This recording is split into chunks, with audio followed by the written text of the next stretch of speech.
are you crying if you're not afraid? I'm afraid now, but I wasn't. Oh, I wasn't afraid. I was afraid when I saw the men in the road. Men in the road? I never been so afraid in my life. Tell me about the men in the road. September 19th, 1961. A couple driving home through New Hampshire encounter a bright, strange light and later claim to have lost 2 hours of time. Their name? Betty and Barney Hill. Their story would become the template for nearly every alien abduction tale that followed.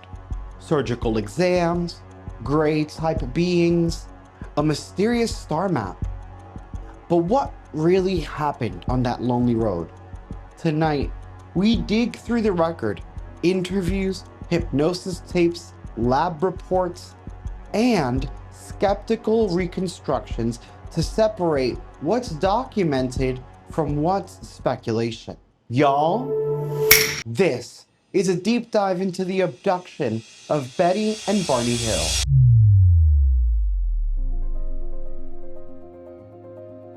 Betty and Barney Hill were a married interracial couple from Portsmouth, New Hampshire. Barney was a postal worker and a World War II veteran. Betty was a social worker. They were active in their community and the NAACP, which is important context for their lives in early 1960s America. And while their kindness, generosity, and hard work truly impacted those around them and their community, that wasn't the biggest impact they had on the world.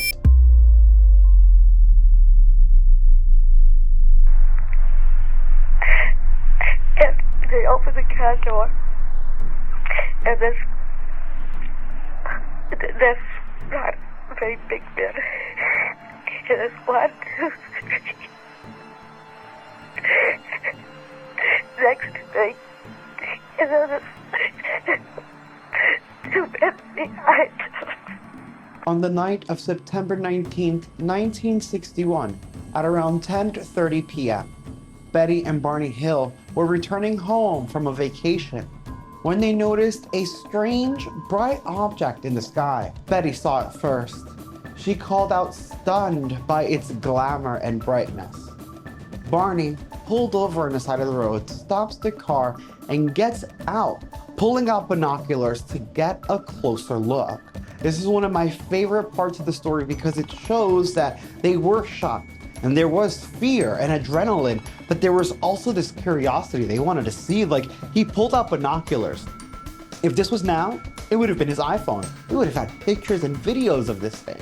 As Barney attempted to study this craft through his binocular, it began to get closer and closer, and he was able to make out small humanoid figures through the binocular. He was confused and shocked, and he vaguely remembers getting back into the car. But this is where things get weirder, because the next thing Betty and Barney Hill knew, they were miles down the road, seemingly having been speeding to get there. They don't remember driving there, they don't remember getting there, and 2 hours had passed. Those 2 hours were gone for them. The classic missing time.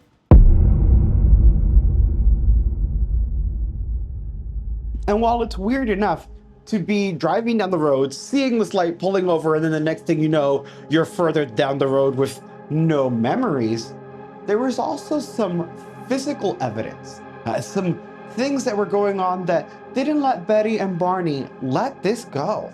You're released from the craft. You get back into the car, you check your watches. Why? Well, I don't think we checked our watches until we're almost home to see what time it was, and both our watches had stopped functioning.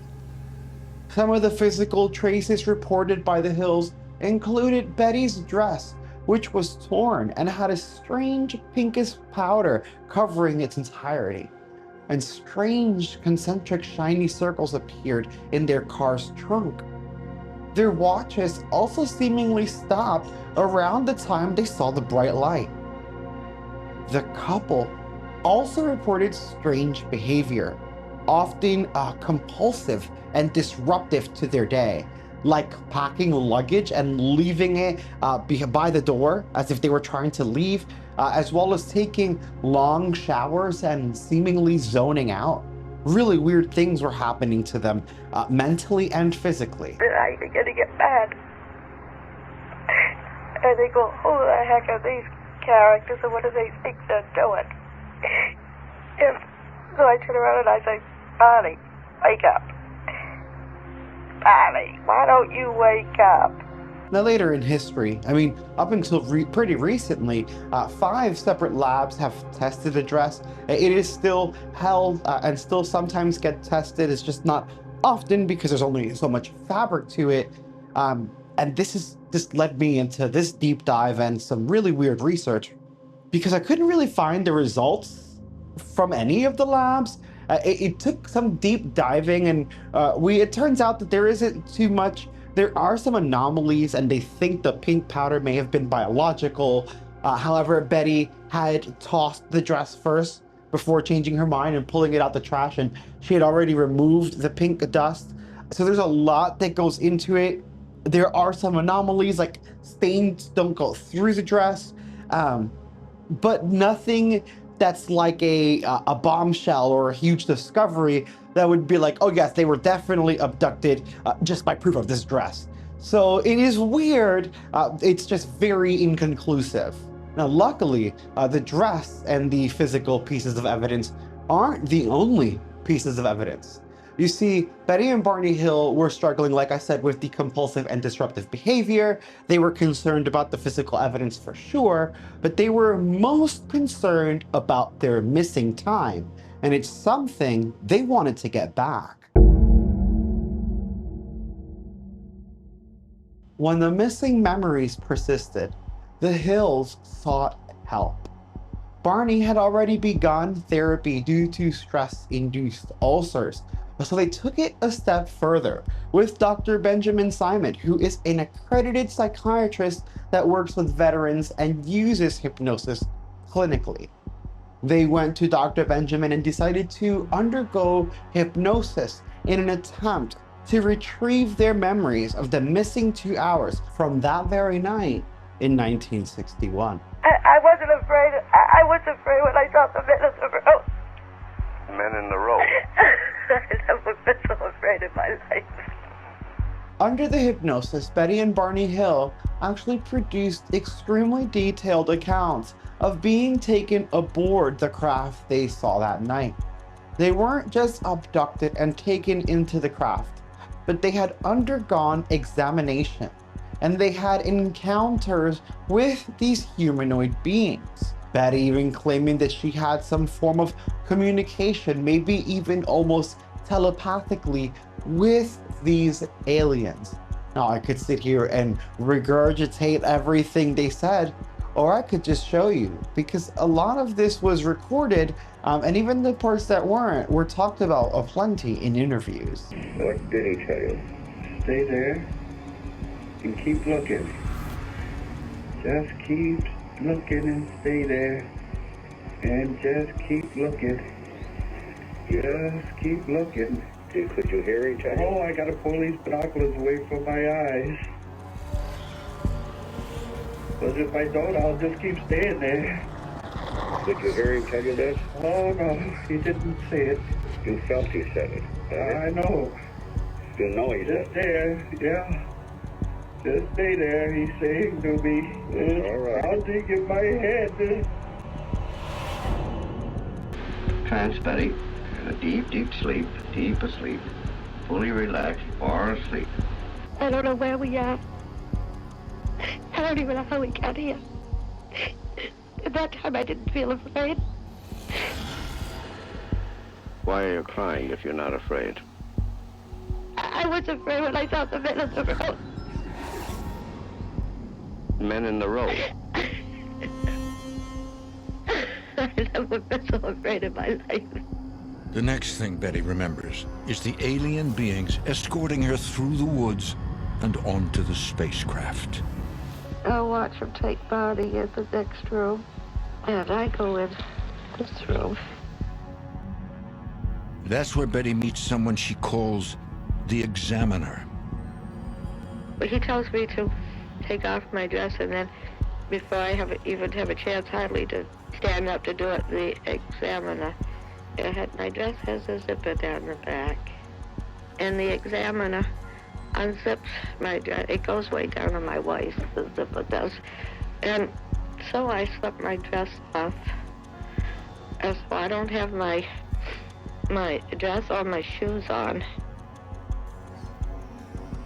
They roll me over on my back, and the examiner has a long needle in his hand. And it's bigger than any needle I've ever seen. And I asked him what he's going to do with it. And he said, just a simple test, it won't hurt me. And I asked him what. And he said he just wants to put it in my navel. And it's just a simple test. And I told him, no, it won't hurt. Don't do it. Don't do it. And he said, no, it won't hurt. And he sticks a needle into my navel.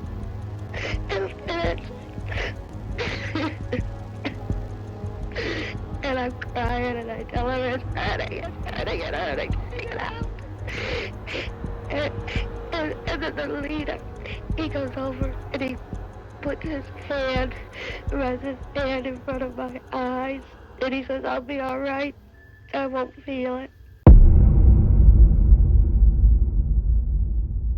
Now, through the hypnosis came one of the most startling revelations and probably one of the most famous parts of the Betty and Barney Hill case. Betty drew a star map that she says was shown to her by the alien race. Later, several ufologists matched that map to the Zeta Reticuli star system. This matching actually gives the Betty and Barney Hill incident its alternate name, which is the Zeta Reticuli incident. And I must say, when looking at the star system drawn by Betty Hill and seeing the interpretation by not just ufologists, but actual astronomers and scientists, I do see the pattern. I do see the relation, and I can see that being an interpretation of the Zeta Reticuli system. Now, of course, there is discourse in this, and there's people that push back because Betty didn't write the names of the stars that were involved or the planets in the star map she saw.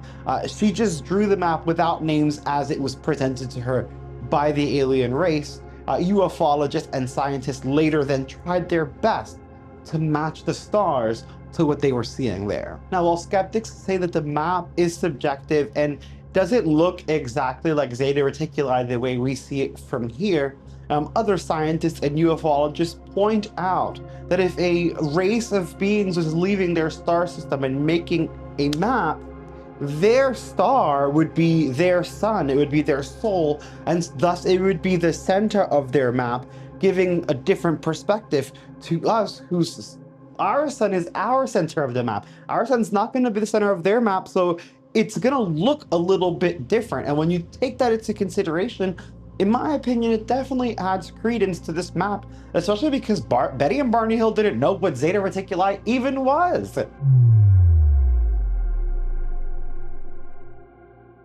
Now, as word started to get out and the story started to snowball, if you will, more media outlets started picking it up, and investigations and public scrutiny began to fall upon the Hills and the Hill incident. Investigators from NICAP interviewed the Hills in late 1961. A Boston Traveler front page in 1965, and national coverage followed. In 1966, John G. Fuller bestseller The Interrupted Journey brought the story to millions. And again, continuing to snowball, a 1975 TV movie dramatized the events further. The Hills became the touchstone case for all later UFO abduction narratives. Now, of course, there are skeptics and people that don't truly believe their story fully, On some that believe that Betty and Barney Hill just may have mistaken what they have seen.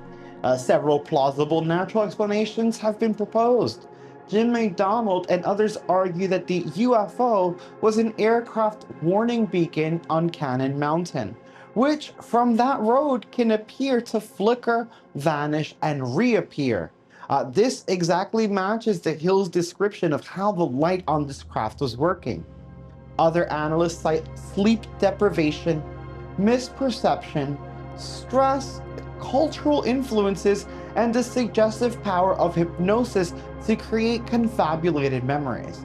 Now, this is true. It is, hypnosis is not 100%, and it's not like the best way to get therapy or to bring memories back. And people do go into a very suggestive form when they're undergoing hypnosis. So it's a bit easier to sway them one way or another.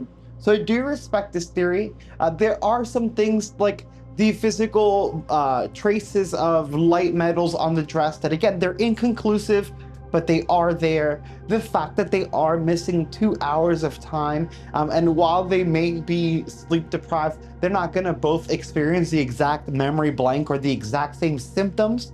So them having the exact same amount of time missing and then having 2 separate hypnosis sessions, well, multiple, but for each individually, telling these very similar and cohesive stories, it's still up for debate. I get where the skeptics are coming from, but there's still a lot of evidence for it as well.